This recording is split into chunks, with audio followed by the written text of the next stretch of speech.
Bonjour. Donc je me présente, Guillaume Azéma, moi je suis professeur de SVT dans l'académie de Créteil. Je suis au lycée André Bouloche et j'ai une double casquette puisque je suis formateur académique et interlocuteur académique pour le numérique en SVT. Et du coup, ce que je vous propose et qui a dû vous attirer puisque vous avez lu le descriptif, ou alors c'est parce qu'il y avait une porte ouverte et potentiellement une opportunité de venir dans la salle, c'est un petit retour d'expérience sur créativité et co-construction en SVT. En prenant l'exemple de quelque chose qu'on a organisé dans l'Académie de Créteil, qui est un marathon pédagogique. Du coup, ça c'est tout le petit descriptif et donc le point de départ qu'il y avait sur la plaquette, le site d'Eidos64. Ce que je vous propose, vous avez en principe tous un post-it. Vous êtes tous plus ou moins équipés d'un stylo qui était dans la petite pochette de ce matin. Et du coup, j'aimerais savoir, moi, parmi ce descriptif, quel point a le plus retenu votre attention et est-ce qu'il y a quelque chose qui a fait que vous vous êtes inscrit à cet atelier pour un point particulier? Est-ce que c'était parce qu'il y avait de l'éducation média et l'information? Est-ce que c'est parce qu'il y avait des SVT? Est-ce que c'était marathon pédagogique? Est-ce que c'est parce qu'on parle de coworking, learning lab, fab lab, design thinking, ce genre de choses? Donc voilà, le point saillant qui a fait que, bah tiens, je vais me mettre dans le C04 plutôt que dans autre chose. Un seul? Un seul. Oh, alors, un seul par post-it. Mais j'ai un petit peu de marge en termes de post-it. Alors, ça va être essentiellement pour moi. L'idée, c'est quoi? L'idée, c'est que comme ça, en fonction du point qui a retenu votre intérêt, je vais pouvoir passer plus ou moins de temps et développer plus ou moins les diapositives. Vous retrouverez l'ensemble du support si vous le souhaitez. Je peux le communiquer sans problème. Vous avez à la fin un Padlet avec des ressources sur lesquelles vous pouvez accéder. Mais voilà, l'idée c'est on a peu de temps ensemble. Hein. Finalement, il va nous rester quoi? Globalement, une quarantaine de minutes en essayant de garder 5-10 minutes de questions à la fin. Donc je vais essayer de me restreindre à 30 minutes. Alors, ce n'est pas 30 minutes de présentation. Je déteste les présentations où je parle et les gens... voilà. Donc, vraiment, s'il y a des questions, des trucs sur lesquels vous n'êtes pas d'accord, des trucs sur lesquels je me suis mal exprimé, vous n'hésitez surtout pas. Est-ce qu'il y en a qui ont besoin d'un deuxième post-it? Non. Donc, du coup, je peux récupérer les petits post-it. Super. C'est pas un souci.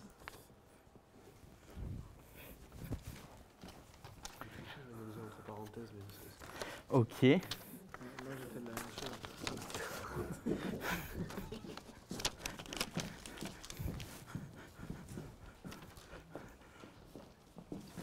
C'est gentil. Mais tu n'auras pas de point en plus. Hop.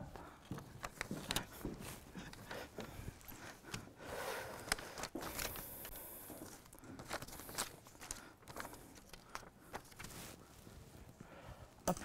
Je récupère les deux derniers.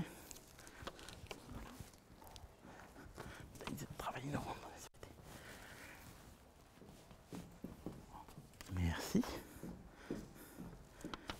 Ok.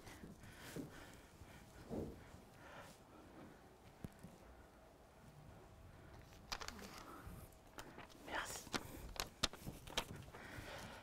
Alors du coup, peut-être pour commencer, quelques éléments de contexte pour présenter ça. Ça va répondre à pas mal de points d'entre vous, que certains d'entre vous ont mis en évidence. Il y en a beaucoup qui ont parlé de coworking et de Fab Lab. Du coup, on va peut-être essayer de revenir sur ça. Qu'est-ce qu'un Fab Lab? C'est quoi le coworking? Alors, à l'heure actuelle, même si ça fait déjà quelques années que c'est en train d'émerger, ça a commencé dans les années 90 à peu près avec les EPN et avec les premières cyberbases. On commence à avoir des nouvelles modalités de travail, des nouvelles modalités de mise à disposition, non seulement de mise à disposition de matériel numérique, mais également de mise à disposition de compétences, hein, donc dans les espaces publics numériques, dans les cyberbases. Et à l'heure actuelle, on commence à avoir des Fab Labs de plus en plus. Alors, pour répondre et avoir l'étiquette Fab Lab, il faut répondre à tout un cahier des charges qui est mis en place par le MIT. En gros, un Fab Lab, c'est quoi? C'est un endroit sur lequel je vais pouvoir trouver du matériel numérique, y compris du matériel numérique performant, comme de l'imprimante 3D, comme des choses pour pouvoir faire de la découpe laser. En plus de ce matériel, je vais pouvoir trouver des personnes ressources. Et quand je suis dans un Fab Lab, les gens vont s'entraider. C'est-à-dire je viens et je ne suis pas que consommateur, je vais aussi pouvoir être acteur, je vais pouvoir proposer des choses, je vais pouvoir venir aider les gens avec un certain savoir-faire. Donc c'est vraiment quelque chose qui est en train de se mettre en place. Il y en a de plus en plus et vous en avez même qui se mettent en place dans les établissements scolaires. Je ne sais pas, il y a peut-être certains établissements scolaires qui, à l'heure actuelle, disposent d'un Fab Lab que vous connaissez. Ça s'inscrit dans une mouvance qui est un petit peu plus grande.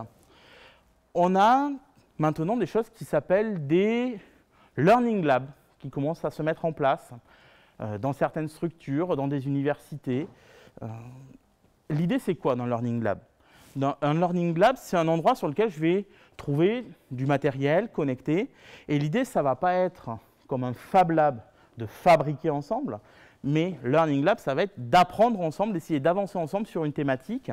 Et donc, du coup, dans un Learning Lab, s'il y a une thématique qui est proposée, ben, je vais pouvoir à la fois avoir des universitaires, à la fois avoir des gens qui s'intéressent au problème du développement du dépistage médical en Afrique, par exemple. Je vais pouvoir avoir des gens qui vont être des développeurs d'applications. Et du coup, si je donne un exemple très concret dans un Learning Lab, je vais pouvoir être sur quelque chose sur laquelle la thématique, c'est comment utiliser mon smartphone pour faire du dépistage médical en Afrique. Et du coup, je vais me retrouver potentiellement avec des ingénieurs, des universitaires spécialistes de la smartphonique, des gens qui vont être développeurs d'applications, des gens qui vont être capables de démonter des lecteurs CD, DVD pour récupérer les lentilles, pour transformer le smartphone en microscope sur lequel on va voir est-ce qu'on peut l'utiliser pour dépister telle ou telle maladie. Et du coup, tout le monde va venir apprendre ensemble avec de nouvelles modalités. Il n'y a pas quelqu'un qui parle, les autres qui écoutent, c'est tout le monde qui apporte sa contribution pour faire avancer les choses. Ça, c'est plutôt l'esprit de Learning Lab. Voici une petite capture hier soir. Si vous mettez Coworking Café sur Paris, vous en avez quand même pas mal. Vous connaissez peut-être les anti-cafés qui existent. Il y a le 10h10. Alors, c'est quoi l'esprit d'un Coworking Café? À la place de travailler tout seul à la maison quand il y a des profession indépendante. L'idée, c'était d'avoir un lieu de travail convivial sur lequel je vais avoir à disposition du Wi-Fi très haut débit, de quoi pouvoir imprimer, quelqu'un qui est là pour faire du café, des petits gâteaux, ce genre de choses, pour que les gens puissent travailler. Et du coup, on peut avoir ce genre de lieu qui se développe avec des systèmes de rémunération qui peuvent être relativement originaux. Vous ne payez pas à ce que vous consommez, vous pouvez payer au temps passé. 1 heure égale 5 €, tout le reste, c'est compris dedans. Ce genre de fonctionnement. Ce qui fait que quand vous voulez vous retrouver pour travailler avec telle ou telle personne, c'est relativement facile parce que tout le monde arrive, il y a des prises, il y a potentiellement des paperboards, des vidéoprojecteurs. Voilà, les gens sont à votre service, vous dites ah ben, j'aimerais bien avoir un petit paperboard parce qu'on a 3 notes à prendre, on fait un bout de réunion. Et donc du coup, vous pouvez travailler comme ça de manière plutôt conviviale, plutôt sympathique, dans ces working cafés. Et il y a beaucoup de choses qui maintenant ont un lien avec ce qui s'appelle l'économie sociale et solidaire. Ces working cafés vont avoir en plus une démarche sociale sur laquelle il va y avoir des gens qui peuvent être en réinsertion. Donc voilà, ces modalités de travail qui peuvent avoir lieu. Alors ça, je pense que ça répond peut-être à c'est quoi un Fab Lab, qu'est-ce qu'on y fait dedans. Deuxième chose, du coup, je vais peut-être m'attarder un peu moins, c'est certainement quelque chose que vous connaissez davantage. Sur la taxonomie de Bloom modifiée, on voit que le plus haut niveau, dans cette classification des apprentissages, c'est la partie création. Puisque quand je crée quelque chose, forcément, il va falloir que je mobilise potentiellement tout ce qu'il y a en dessous, tout ce que j'ai pu, moi, apprendre, comprendre, analyser, construire, pour pouvoir créer des choses. Donc, cette créativité, l'idée, c'est comment est-ce qu'on va pouvoir l'exploiter, la susciter également chez les enseignants. À partir d'un problème posé, comment je vais mettre en place une phase de créativité pour en arriver ensuite à une phase de création et pour pouvoir proposer une réponse. Donc ça met en place une phase avec une pensée divergente sur laquelle, à partir d'un même point de départ, on va essayer d'explorer toutes les pistes possibles en termes de solutions. Et ensuite, une pensée convergente, puisqu'on va en développer une, deux, trois, pour ensuite pouvoir proposer une réponse. Alors, cette phase de création, il y a des auteurs qui l'appellent aussi phase de conception, pour être tout à fait... Et donc, du coup, j'ai essayé de faire le lien, de creuser un petit peu pour savoir, mais finalement, le lien entre la créativité et l'innovation, c'est quoi? Puisque l'innovation, c'est le thème d'aujourd'hui. Du coup, la créativité, on explore toutes les pistes. On va arriver à proposer une solution, et si cette solution, elle trouve son public, on va dire, et qu'elle répond bien à une problématique du marché, qu'elle est adoptée, ça sera une innovation. Au bout d'un moment, ça ne sera plus une innovation, ça sera quelque chose qui sera passé dans les usages courants. Sur ce marathon, 3 sources d'inspiration principales. La première source d'inspiration, c'est le système des hackathons. Est-ce que vous connaissez les hackathons? Non, vous ne connaissez pas les hackathons. Rien de compliqué. Les hackathons, c'est quoi? C'est initialement des gens qui faisaient du code, qui développaient du code ou des applications, qui se réunissaient pendant 2 jours, 3 jours, non-stop. Et du coup, il y avait une idée au début et il fallait qu'à la fin, il y ait un projet fini.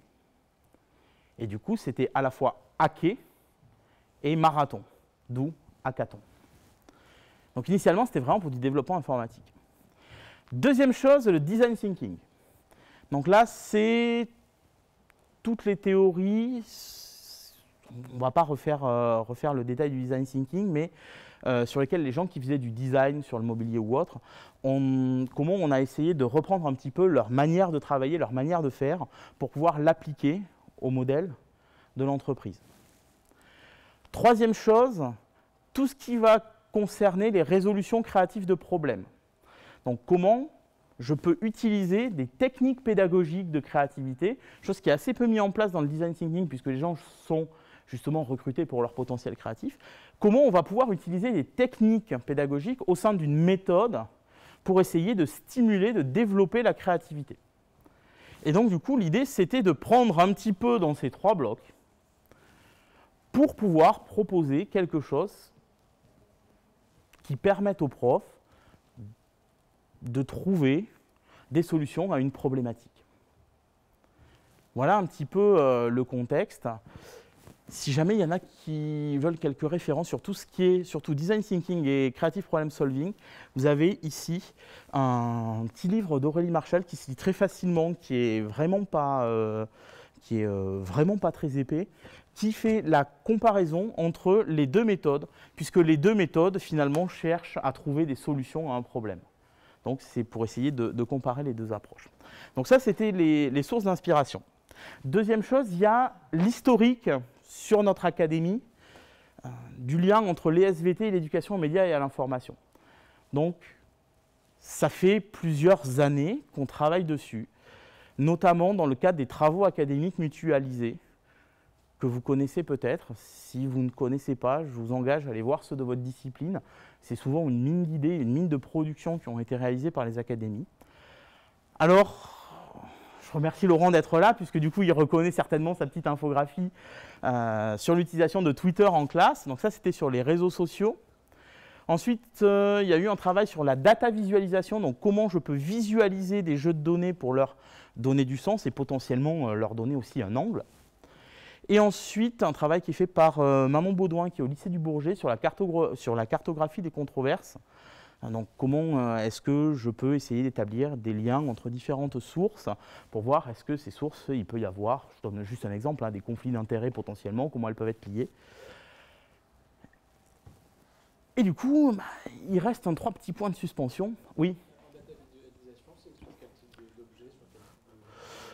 Alors, si c'est les articles de Nathalie à Louis, ça peut être sur des données relatives à la santé, par exemple.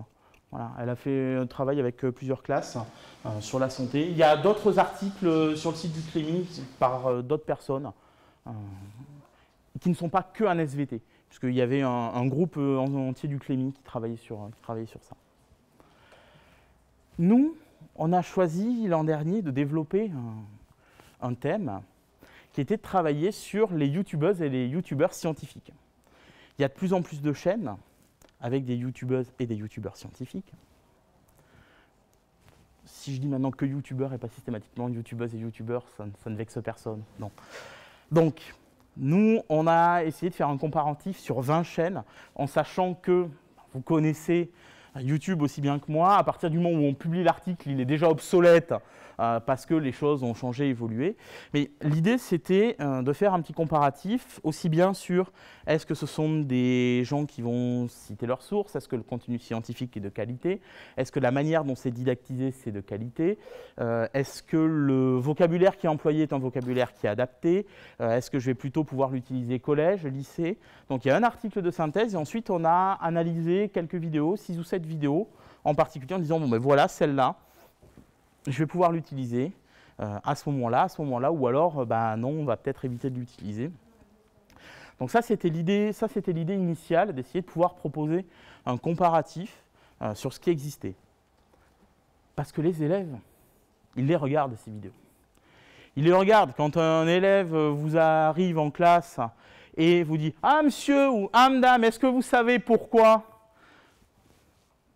Et si vous arrivez à savoir le lien entre tel ou tel truc ou pourquoi on roule à gauche à tel endroit ou ce genre de choses, vous allez retrouver, si jamais vous allez farfouiller un petit peu, des informations qui proviennent des youtubeurs.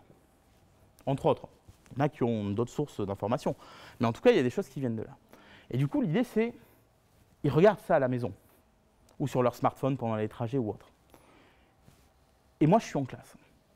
Comment je peux articuler, comment je peux faire le lien, comment est-ce qu'en SVT, je vais pouvoir m'emparer de cette thématique d'éducation aux médias et à l'information pour faire de l'apprentissage par et pour le numérique.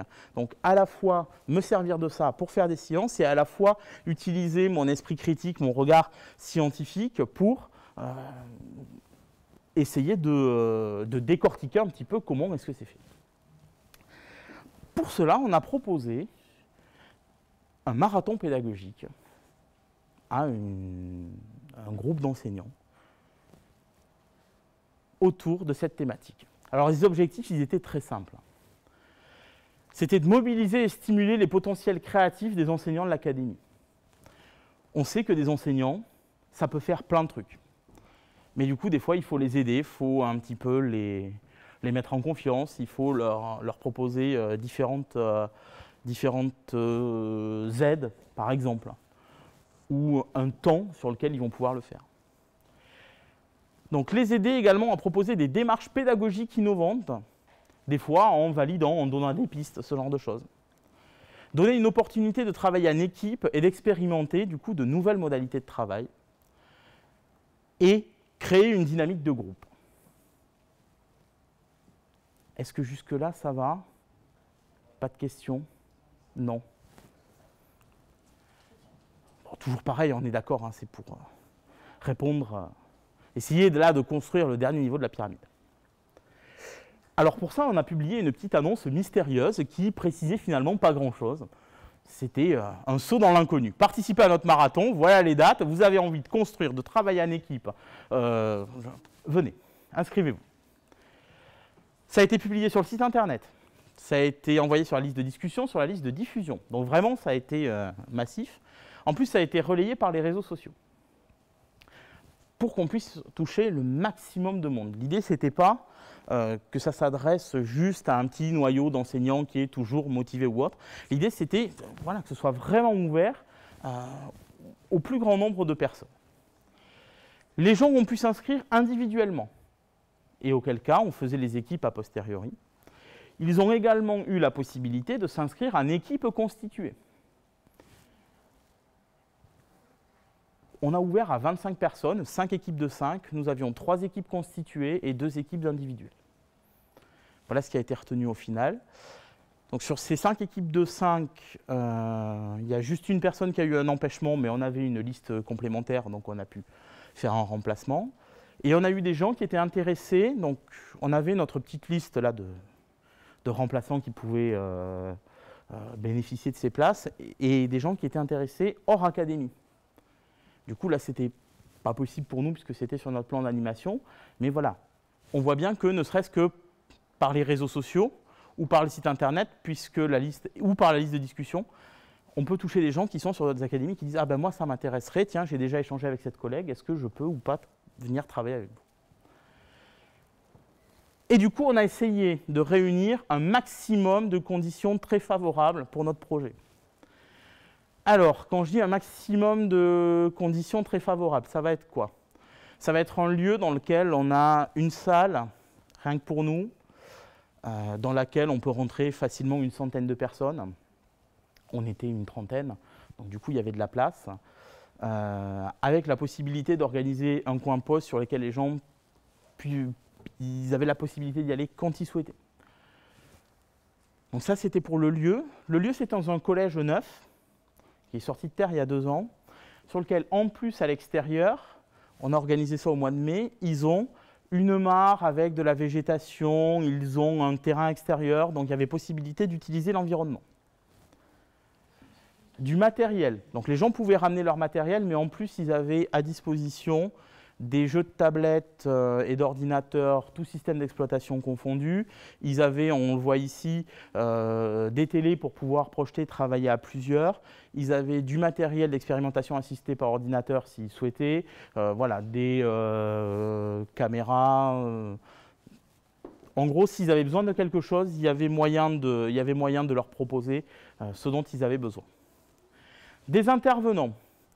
Alors, dans les intervenants, on a essayé de brosser un panel le plus large possible en lien avec notre thématique. Donc, il y avait des formateurs SVT, il y avait des inspecteurs SVT, il y avait des gens du CLEMI, il y avait des gens de Canopé qui sont responsables du salon numérique permanent, qui ont pu intervenir dessus. Ça, c'était pour la partie intervention, coaching, encadrement, conseil. Et ensuite, nous avions un jury. Dans ce jury, nous avions le délégué académique pour le numérique, nous avions des personnes de la direction du numérique pour l'éducation, nous avions IAIPR de SVT. Et puis après, des choses qui étaient peut-être un petit peu plus originales, nous avions des parents d'élèves, nous avions des élèves aussi, collège, lycée. Ça, c'est quelque chose qui s'inspire un petit peu du design thinking sur le fait que dans le design thinking, je vais essayer d'associer au maximum l'ensemble des personnes qui sont parties prenantes au projet, pour essayer de faire évoluer ensemble et qu'à la fin, je n'arrive pas à quelque chose sur lequel on me dit « Ah ben non, moi c'est mon truc final » et en fait, dès la première étape, j'aurais pu vous dire que ça n'allait pas. Là, on n'a pas pu les associer pour des raisons évidentes, pratiques, sur l'ensemble de la création, mais du coup, ils étaient quand même sur le jury final. Et du coup, on est parti d'une situation de départ. La situation de départ, ce n'est pas compliqué, il suffit d'aller sur YouTube et de regarder. Hein. Quand vous avez comme commentaire « J'en apprends plus sur Axolotl qu'à l'école », d'accord avec toi, j'adore sa façon d'expliquer. Après, pour l'orthographe, je pourrais l'écouter 1 heure entière sans problème. 1 heure entière sans problème. Imaginez des élèves vous écouter 1 heure entière sans problème. Vous imaginez ça? Moi, c'est pas possible. Moi aussi, je le veux en prof de SVT et aussi de physique-chimie. Déjà, l'ambivalence reconnue. Il faut créer un lycée avec que des profs youtubeurs, je m'inscris direct et je crois que je ferai en sorte de redoubler pour y rester un max de temps. Bon, je vous fais grâce de celui-là. Il faudrait que les profs se modernisent comme Norman. Et je vous irai lire le fil de commentaires. Donc du coup, ça veut dire que c'est des commentaires de nos élèves. C'est nos élèves, ça. Donc du coup, on a posé un défi aux collègues de SVT. Bon, il y a des millions de vues et visiblement, il y a des élèves qui adorent. Il y a des millions de vues avec une promotion nouvelle et visiblement efficace des contenus scientifiques, hein, puisque le message y passe. Il y a des millions de vues d'accord avec du bon, mais aussi avec du moins bon, aussi bien sur le plan scientifique que sur le plan didactique. On aurait même pu rajouter pour certains sur le plan méthodologique avec le sourçage des données et autres.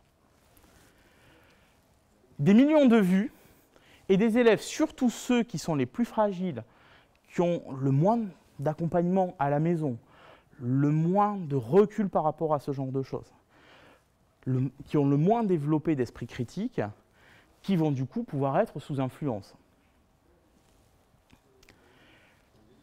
Et du coup, on est bien sur des millions de vues au sein d'un système informationnel et médiatique qui va nécessiter une éducation pour arriver à en comprendre les codes, ce qu'il y a derrière, et potentiellement le fait que certaines vidéos peuvent être monétisées, que certaines vidéos peuvent être sponsorisées,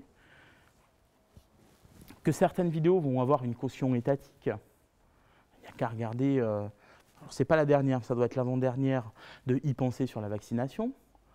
Donc, il y a quand même des choses qui sont relativement importantes. Et du coup, le défi, c'était pareil pour le numérique, prof et youtubeurs et youtubeuses, allons-y, on s'empare du truc. Vous allez être prof, mais vous allez également vous emparer de YouTube. Exactement comme l'a fait François Lamoureux, que j'ai cru voir quelque part dans la cour tout à l'heure. Voilà, je suis à la fois prof et youtubeur. Voilà le défi qui leur a été lancé, avec des contraintes. Pourquoi des contraintes? Pour obliger les gens des fois à sortir du cadre. Sortir du cadre parce qu'effectivement, il y a un cadre qui est un cadre prescrit. Celui-là, je ne peux pas en sortir. Mais très souvent, les gens, à partir de ce cadre prescrit, vont déduire un cadre en se disant « Ah ben non, mais ça, j'ai pas droit ». Il n'y a rien qui le leur dit, hein, mais ils pensent qu'ils n'ont pas le droit. Et donc du coup, en fixant bien les contraintes, effectivement, j'ai un chemin qui est un peu plus tortueux, mais qui va pouvoir me permettre vraiment de sortir du cadre déduit sans franchir les limites du cadre prescrit. Donc l'idée, c'était comme ça que les gens puissent explorer les différentes pistes. Alors les contraintes, c'était simple, c'était 30 heures. Sauf que, contrairement au hackathon, ils ne pouvaient pas dormir sur place, le lycée fermait à 19h le soir, enfin le collège fermait à 19h le soir. Ça, c'est des trucs sur lesquels on a eu des retours d'expérience. Les gens, ils veulent travailler plus le soir. Donc maintenant, charge à moi de trouver des bahuts qui ferment à 22h. Plus compliqué. Démarche pédagogique sur la thématique scientifique de leur choix, adaptée à la classe de leur choix. Donc là, ils faisaient ce qu'ils voulaient. Intégrant le phénomène des youtubeurs scientifiques dans l'ensemble de ses dimensions, avec un jury qui évaluera le caractère éducatif, didactique, pédagogique de votre démarche, et avec des figures imposées, des livrables si vous voulez. Création d'une vidéo à la manière d'un youtubeur et dans l'idéal postée sur YouTube. Présentation de la démarche sous la forme d'un Pecha-Kucha, 20 x 20. Pecha-Kucha. Si, il y en a pas. Vous n'étiez pas à la conférence ce matin. Alors le nom basque, je suis désolé. Hein, le truc avec. Oui, le bavardage en japonais, c'est Pecha-Kucha. Donc c'est le truc là. Alors ça, c'est quoi en fait? Oui, je ne sais plus comment ça se dit. Voilà. Ah, je vois que je ne suis pas le seul là. Donc du coup, c'est quoi? Ben, c'est simple, c'est 20 diapositives. Et j'ai 20 secondes par diapositive, pas une de plus, et ça passe automatiquement. Pourquoi? Ben, pour avoir un format contraint, sur lequel je dois aller à l'essentiel, et chaque diapositive, c'est une idée par diapositive, pas de superflu, pas d'animation, rien du tout. Donc ça, c'est extrêmement compliqué pour des enseignants qui ont l'habitude d'être synthétiques. Donc voilà quelles étaient les contraintes. Et du coup, bah, on comptait sur eux et ils ont pleinement relevé le défi pour montrer qu'un prof était bien plus qu'un youtubeur. Alors ils avaient tout un parcours avec des temps de réflexion.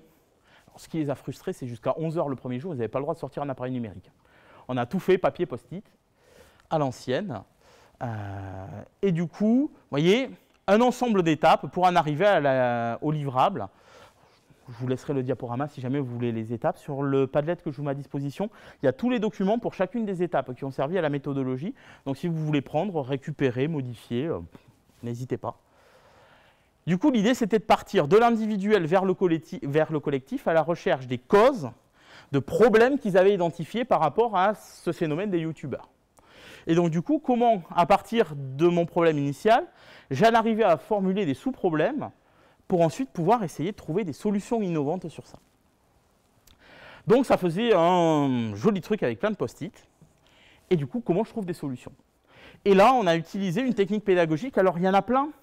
Il peut y avoir la fameuse technique du brainstorming, mais vraiment faite comme Osborne l'a décrite en 4 heures et autres, hein, pas juste je mets 3 idées sur un paperboard. Ou alors, nous, celle qu'on a choisi d'utiliser, c'est celle des 6 chapeaux de la réflexion de Bono. Il y en a qui ont déjà utilisé? Non. Alors, c'est quoi cette technique des 6 chapeaux de la réflexion? c'est ce qui s'appelle la pensée latérale. En gros, si je suis dans une discussion et que j'ai immédiatement une pensée contradictoire, ça peut freiner ma créativité. Parce que je vais me dire, ah ben non, tiens, ça bloque, donc du coup, ça ne sert à rien que je poursuive ma réflexion plus loin. Les 6 chapeaux de la réflexion, vous êtes peut-être demandé pourquoi il a pris cette photo de gars avec des casquettes sur le Learning Lab au début. Mais ces casquettes, en fait, ce sont les chapeaux de la réflexion. Chaque chapeau va représenter un mode de pensée. Et du coup, on va prendre tous le même chapeau en même temps, pour essayer de tous être dans le même état d'esprit, dans le même mode de pensée. C'est-à-dire que quand nous aurons le chapeau noir, tout le monde aura le chapeau noir, qui est le chapeau du pessimiste. Par contre, quand nous aurons le chapeau vert, qui est celui de la créativité, nous aurons tous le chapeau vert.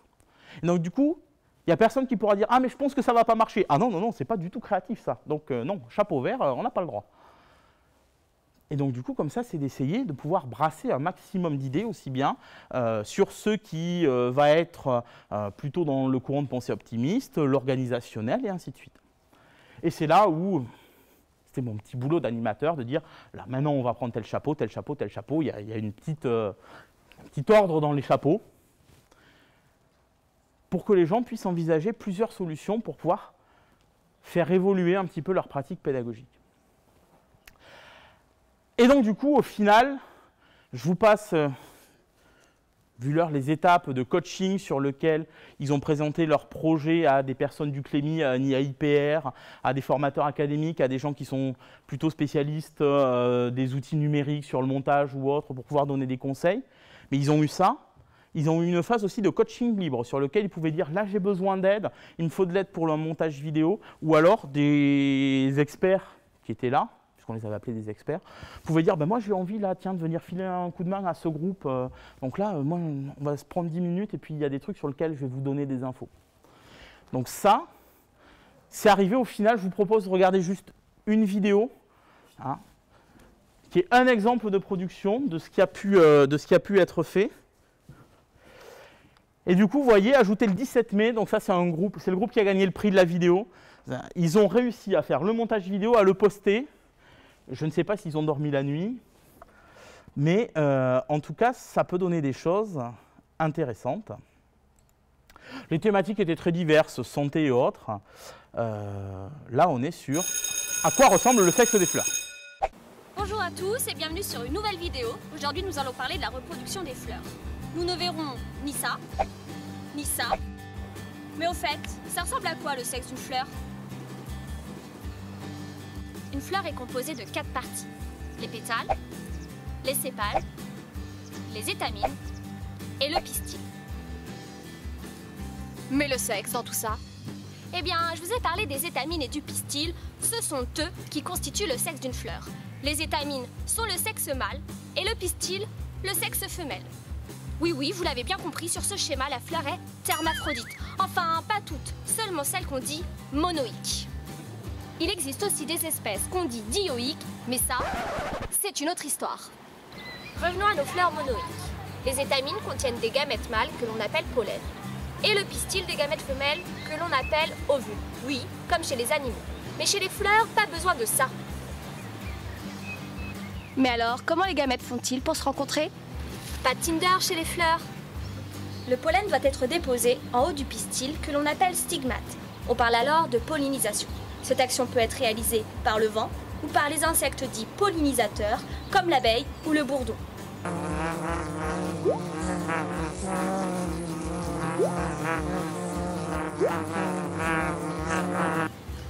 Une fois que le pollen se trouve sur le pistil, il va émettre un tube dit pollinique pour permettre aux gamètes mâles de rejoindre l'ovule.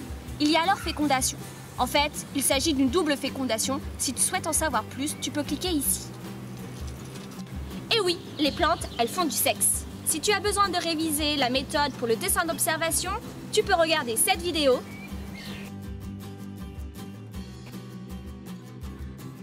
Eh, toi qui me regardes, si tu veux les références de cette vidéo, regarde en barre d'infos. Et surtout, abonne-toi. Abonne-toi. Abonne-toi. Voilà, pour être purement complet, bien sûr, si vous allez dans la description, vous avez les sources de ce qui a été utilisé. Donc voilà en quoi ils en sont arrivés. Alors le seul regret, c'est qu'on n'a pas filmé les Pechakucha, donc je ne peux pas vous les montrer. Voilà, alors je sais pas, ça vous semble pas forcément la réalisation, mais le... Et la personne, là, la jeune femme oui. qui fait ça, c'est une prof Ah, c'est une prof d'SVT, oui. D'accord. Oui, oui, c'est une prof d'SVT. Enfin, ce n'était que des profs de SVT, hein, tous.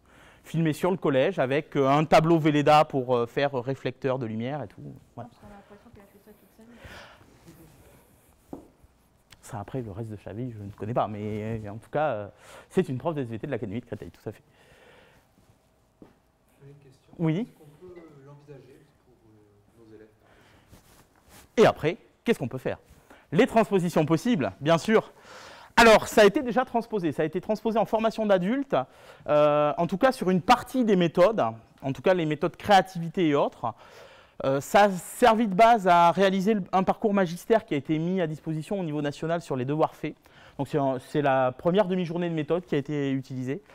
Pareil pour sur les formations de formateurs prévention et secours civique sur l'Académie de Créteil, le parcours magistère, on a réuni tous les formateurs de formateurs pendant 3 jours, on a dit voilà, on part de zéro, au final il faut un parcours magistère. Médecins, infirmiers, membres de l'équipe pédagogique nationale, voilà, tout le monde ensemble, au final il faut que ça soit fait. Donc ça, on a utilisé certaines des techniques pédagogiques. Pareil pour l'animation de la communauté des formateurs académiques, où on a demandez aux formateurs académiques comment vous envisageriez votre communauté, comment est-ce que vous souhaiteriez qu'elle vive, comment est-ce qu'on peut faire. Donc là, on a utilisé ces techniques de créativité. Ça peut être tout à fait adapté à un établissement scolaire, aussi bien en classe, sur certaines techniques. Mais je pense là au chapeau de la réflexion, si vous êtes sur des TPE ou sur des TIPE en BCPST, voilà, c'est des choses, ça peut être peut-être utilisé. En dehors de la classe, moi, l'idée qui me vient, c'est soit le règlement intérieur, soit la charte informatique de l'établissement, sur lequel je mets ensemble à travailler des parents, des assistants d'éducation, des profs, des CPE ou autres. Calacaliac, on a retrouvé le mot. Merci. On peut modifier la méthode aussi, c'est ce qu'on va essayer de faire, en n'étant pas sur 30 heures de formation, mais en essayant d'augmenter un petit peu, pour que les gens puissent avoir un atelier de type workshop sur lequel ils ont un formateur pour 4 ou 5 personnes pendant 3 heures. Donc vraiment quelque chose sur lequel on va essayer de mettre, et dissémination sur les académies voisines, si jamais on peut, s'il y a des gens qui sont intéressés pour reprendre ça. Donc on pense que c'est une modalité de formation originale. On a des retours très positifs des stagiaires, mais il faudrait encore avoir une mesure de l'efficience de ça. Est-ce que ça leur a donné des idées? Est-ce que ça a été mis en place? Est-ce qu'ils en ont fait profiter leurs élèves, leur communauté éducative? Ça nécessite par contre un fort taux d'encadrement, une énergie relativement importante. Je vous ressortirai le stade du nombre de pas que j'ai fait pendant les 2 jours. Une démarche volontaire de la part des enseignants. Là, ce n'était pas pour tout le monde, c'était des enseignants qui étaient volontaires. Donc c'était vraiment quelque chose sur lequel il y avait une inscription de leur part. Et un réel engagement, c'est-à-dire que si vous venez et vous venez pour consommer et pas pour produire, clairement, dans ce type de démarche, ce n'est pas ce qui est attendu. C'est j'apprends en faisant, en allant voir des vidéos sur YouTube, en les critiquant moi-même, en confrontant avec d'autres personnes. Et du coup, on pense que ça développe à la fois la créativité, parce qu'il y a plein de pistes qui ont été explorées, et l'innovation, parce qu'on en arrive à une démarche pédagogique qui demain est transposable dans une salle de classe. Vous avez un lien vers des ressources. Alors, il y a toutes les ressources du stage. Il y a quelques articles scientifiques, et il y a également un lien vers le site France Stratégie sur créativité et innovation. Voilà pour ce Padlet. Il y a une diapo suivante qui est: est-ce que vous avez quelques questions? Il nous reste 2-3 minutes pour des questions. Je suis désolé, j'ai un petit peu débordé. Je ne sais pas si vous en avez des interrogations, des remarques, des critiques par rapport à ça. Moi,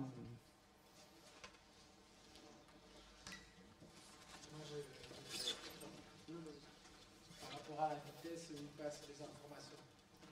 J'avais montré des vidéos des youtubeurs en classe. Oui. Il faut regarder la vidéo plusieurs fois pour... Exactement. Et ça, c'est un critère qui est ressorti dans notre analyse. Très souvent, ça va très vite. Très souvent, ça va très vite. Et du coup, moi, j'ai demandé à mes élèves, puisque j'ai travaillé avec l'évolution des Pokémon et autres, Bah, eux, ça les choque pas en fait la vitesse. Mais nous, ça nous paraît relativement rapide, hein. Effectivement. Puis il n'y a pas de répétition, c'est tout d'un trait. En fait, j'avais une interrogation. Autant je vois très très bien l'intérêt pour les stagiaires, c'est-à-dire Oui. pour les gens qui subissent le truc, enfin, c'est assez génial. Alors en plus, en termes d'encadrement, c'est une expérience assez énorme. En revanche, sur le résultat, je suis beaucoup plus mesuré. Par rapport à la consigne qui leur a été donnée, je ne vois pas ce qu'elle a fait de mieux qu'un youtubeur. L'objectif, c'est de montrer qu'on pourrait être prof et un peu mieux que les youtubeurs. Et en fait, à part une enseignante qui a l'air assez brillante, qui sait parfaitement intégrer tous les codes de YouTube à l'intérieur, bah, je ne vois pas ce que ça a de plus en fait. Je trouve qu'elle a parfaitement bien fait un pastiche ou enfin bref, peu importe. Mais en fait, je vois pas trop l'intérêt. Alors, je pense que ce qui est en plus, c'est la démarche pédagogique qu'ils avaient autour, puisqu'ils demandaient d'aller analyser des vidéos de certains youtubeurs avant d'aller regarder, et ensuite, il y avait le retour. Et ensuite, la deuxième chose, c'est, là c'est peut-être la vidéo gagnante, il y en a eu 4 autres, et en faisant, c'est aussi un moyen de s'approprier les codes des youtubeurs pour les comprendre. Ah oui, d'accord. Voilà, Okay. pour que l'enseignant puisse se les approprier et les comprendre. Encore une fois, c'est vraiment une expérience, enfin, moi je le vois vraiment là comme une expérience de formation personnelle, mais par contre, sortir ça à des élèves, par exemple par rapport aux vidéos qu'on peut trouver sur les bons profs pendant un truc, tu vois, on est sur des choses qui sont un tableau, une craie, etc. C'est aseptisé au possible. Bah, tu vois, l'intérêt pour les élèves en classe me paraît quand même relativement limité. Là, je pense que vraiment l'intérêt, c'était que les profs qui ne connaissent pas les codes des youtubeurs puissent se les approprier pour ensuite, si jamais ils sont confrontés à ces vidéos en classe ou pour avoir des discussions avec les élèves, ils aient pu décortiquer les codes, ce genre de choses. Voilà. Je ne sais pas si j'ai répondu à la question. Si, tout à fait.